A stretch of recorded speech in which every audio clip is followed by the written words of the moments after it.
አፍሪካ ሁሉንም የቴክኖሎጂ ቺፕስ ከውጭ የምታመጣ ከሆነ ስንዴ አምርታ የራሷን የምግብ ዋስትና ብታረጋግጥም እንኳ ነገ በቺፕስ እጅ መንሻነት መያዙ አይቀርም። ስለዚህ ሉዓላዊነት ተለዋዋጭና በየዘመኑ ካለው የዓለም አውድ ጋር እያደገ የሚሄድ ጽንሰ ሐሳብ ነው። ይህ ጥልቅ ሐሳብ የኢፌዴሪ ጠቅላይ ሚኒስትር ዶክተር አብይ አህመድ ታህሳስ 11 ቀን 2018 ዓ.ም ዲጂታል ኢትዮጵያ 2030ን ይፋ ባደረጉበት መድረክ ላይ ያነሱት ነው። ንግግሩ የዘመናችንን የጂኦፖለቲካና የቴክኖሎጂ ትስስር ቁልጭ አድርጎ ከማሳየቱም በላይ አፍሪካ በራሷ አቅም እስካልተነሳች ድረስ ዛሬም ቢሆን አህጉራዊ ሉዓላዊነቷ በባዕዳን መዳፍ ውስጥ መሆኑን ያመላክታል። ይህንን ሀቅ ቀድማ የተረዳችው ኢትዮጵያ በራሷ አቅም ቴክኖሎጂን በማልማትና ለዘርፉ ልዩ ትኩረት በመስጠት ለአፍሪካ የሚተርፍ የቴክኖሎጂ ትሩፋት እንዳላት ጠቅላይ ሚኒስትሩ በዚሁ መድረክ ላይ አጽንኦት ሰጥተው ነበር። ፋይዳን ነዩዳይ ስለሰሩት ዛሬ ለዛምቢያ ማርኬት ለማቅረብ ለተለያዩ አፍሪካ ሀገር ለማቅረብ ድርድር ላይ ናቸው። ለምን? ቴክኖሎጂ ኦውን ስላደረግን። ክቡር አቶ ቴዎድሮስ ምህረት ጋር እናወራ ነበረ።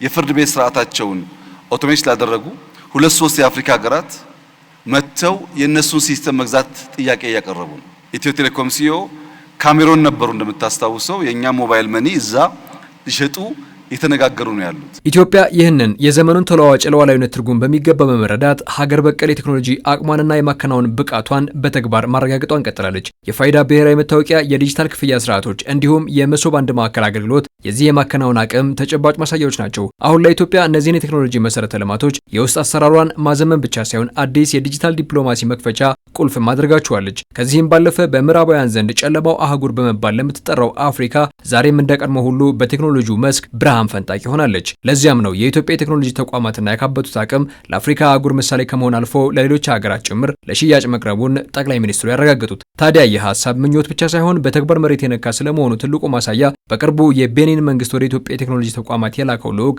እና ያደረገው ጉብኝት ሕያው ምስክር ነው። በቤኒን የዲጂታል ትራንስፎርሜሽንና ኢኖቬሽን ሚኒስቴር የተመራው ከፍተኛ የልዑካን ቡድንም ኢትዮጵያ በዲጂታል ዘርፉ ያመጣችውን አመርቂ ውጤትና ልምድ ከመቅሰም ባለፈ ከኢትዮጵያ ጋር በትብብር የቤኒን የቴክኖሎጂ አቅም ለማሳደግ በጋራ እንሰራለንም ሲል ተደምጧል። የመሶብ ማዕከልን በጎበኘንበት ወቅት ካገኘነው ትምህርት አንዱ ኢትዮጵያ ያቀዳቻቸውን ግቦች ምን ያህል በፍጥነት መሬት ማውረድና ማሳካት እንደምችል ነው። ስለሆነም ከኢትዮጵያ ጋር በምናደርገው ጠንካራ ትብብር የቤኒንን የቴክኖሎጂ አቅም በማሳደግ እናንተ አሁን የደረሳችሁበት የእድገት ደረጃ ላይ ለመድረስ በጋራ መስራት እንፈልጋለን። የቤኒን መንግስት በሚኒስትሩ የሚመራ ልዑክ ወደ ኢትዮጵያ የላከው ኢትዮጵያ ከምንጊዜውም በላቀ ሁኔታ ቴክኖሎጂን መሰረት ያደረገ የማከናወን ብቃቷ በእጅጉ ማደጉን በመረዳቱ ነው። የቤኒኑ ሚኒስትርም በቆይታቸው ሀገራቸው ከኢትዮጵያ የዲጂታል ዘርፍ ስኬቶች በመነሳት ተግዳሮት የሆኑባትን ጉዳዮች በጋራ መፍታት እንደምትፈልግም አረጋግጠዋል።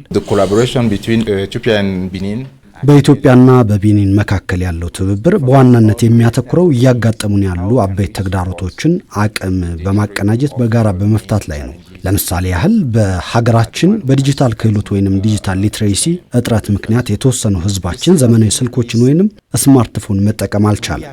በመሆኑም ይህንንና መሰል ዘርፈ ብዙ ችግሮችን ከኢትዮጵያ ጋር በመተባበር በጋራ መፍታት እንፈልጋለን።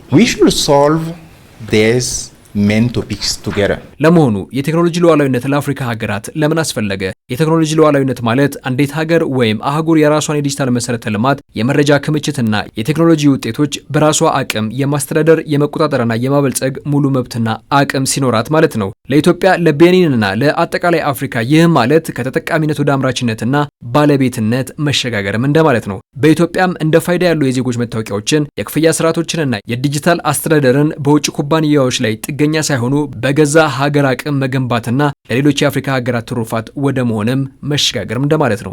የቴክኖሎጂ ሉዓላዊነት ትልቅ ነገር ትርጉም አለው ለኛ።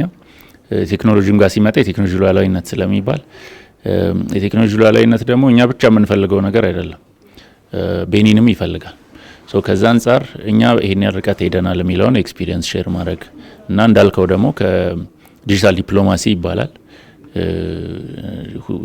ልክ እንደ ቱሪዝም ዲፕሎማሲ እንደሚባለው የዲጂታሉን በማየት በመጎብኘት ከነሱ ይሄን ልንማር እንችላለን የሚለውን በመውሰድ ራሱን የቻለ ትልቅ ትርጉም አለው ማለት ነው። ይሄ የሁለት ወንድማማች ሀገሮች ግንኙነትን ያግዛል። የኢትዮጵያን የማከናወን አቅም የተረዳው የቤኒን ልዑክም በተለይም የኢትዮጵያን የመሶብ አንድ ማዕከል አገልግሎት ልምድ በመውሰድ በቅርቡ በሀገሩ ተግባራዊ ለማድረግ ጭምር ቁርጠኛ መሆኑን ለፋና ቴሌቪዥን አረጋግጧል።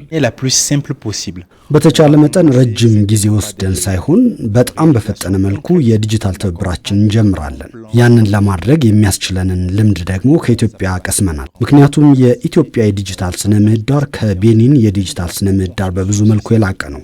ስለዚህ እኛ ጊዜ ሳንወስድና ጊዜ ሳይፈጅብን በፍጥነት ተግባራዊ ለማድረግ ቁርጠኞች ነን። የቴክኖሎጂ ሉዓላዊነቷን ያላረጋገጠች ሀገር አሁን ላይ ለከፍተኛ የፖለቲካና የዲፕሎማሲ ጫና ትዳረጋለች። ለዚያም ነው ጠቅላይ ሚኒስትር ዶክተር አብይ አህመድ አፍሪካ ሁሉንም ቺፕስ ከውጭ የምታመጣ ከሆነ ስንዴ ብታመርትን በቺፕስ ደግሞ ነገ ትያዛለች ያሉት። በፋይዳ በፔሜንት ሲስተም መሶብ በርካታ ሀገሮች እየጠየቁ ያሉበት ዋናው ምክንያት ምንድነው? አፍሪካ ውስጥ ጥቂት ሀገራት እኔም አንተም የምናውቃቸው ሀገራት ሲስተሞቻቸውን ከሌላ ዓለም አመቶ ተጠቅመው እነዚያ ሀገራት ጋር ሰጣ ገባ ውስጥ ሲገቡ የፍርድ ቤት ሲስተም የተዘጋበት ሀገር አለ፣ የፔመንት ሲስተም የተዘጋበት ሀገር አለ፣ የሜዲካል ሲስተም የተዘጋበት ሀገር አለ። ከውጭ ስናመጣ ሲስተሙን በርቀት ይዘጉብንና እንቅስቃሴ ስለሚያግቱን አፍሪካ ውስጥ አቅም ካለ የአፍሪካን አቅም መጠቀም ይሻላል የሚል እሳቤ አሁን በጣም በርካታ ሀገራት ውስጥ እየተፈጠረ ነው ያለው።